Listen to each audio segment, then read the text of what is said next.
मित्रांनो, आता तुम्ही मतदान केंद्रावरती जेव्हा मतदान करण्यासाठी जाता त्यावेळेस हे मशीन तुम्ही नक्कीच पाहिलं असेल.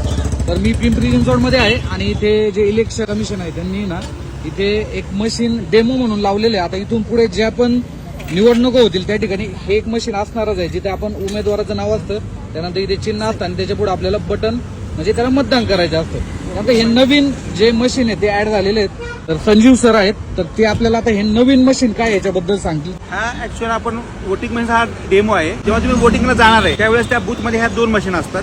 ह्याला म्हणतो आपण बॅलेट युनिट, ह्याला म्हणतो आपण व्हीव्हीपॅट युनिट. त्या मशीनमध्ये काय होतं, आपण ज्या पक्षाला किंवा ज्या चिन्हाला आपण मतदान केलेलं आहे त्याचं ह्या ठिकाणी एक स्लिप तयार होते. ऍक्च्युअली हा एक प्रिंटर कम एक बॉक्स आहे. मतदार जे आहेत त्यांना आपण केलं मतदान बरोबर झालंय का, त्याच पक्षाला किंवा त्याच चिन्हाला झालंय का हे ह्या मशीनमुळे क्लिअर होतं. आता समजा मी हे 7 नंबरला जे जी आहे आणि त्यांचं हे चिन्ह आहे, समजा इथं जर प्रेस केलं, ओके, तर अशा पद्धतीनं एक स्लिप तयार होणार.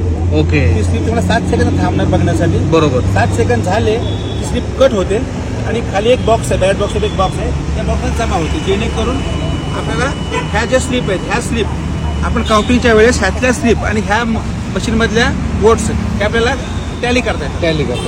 सो हे नवीन मशीन आलेलं आहे. सो नेक्स्ट आता जे आपण निवडणुका होतील त्या ठिकाणी तुम्हाला हे नवीन मशीन नक्कीच पाहायला भेटेल. सो ही काय नवीन माहिती होती. धन्यवाद सर.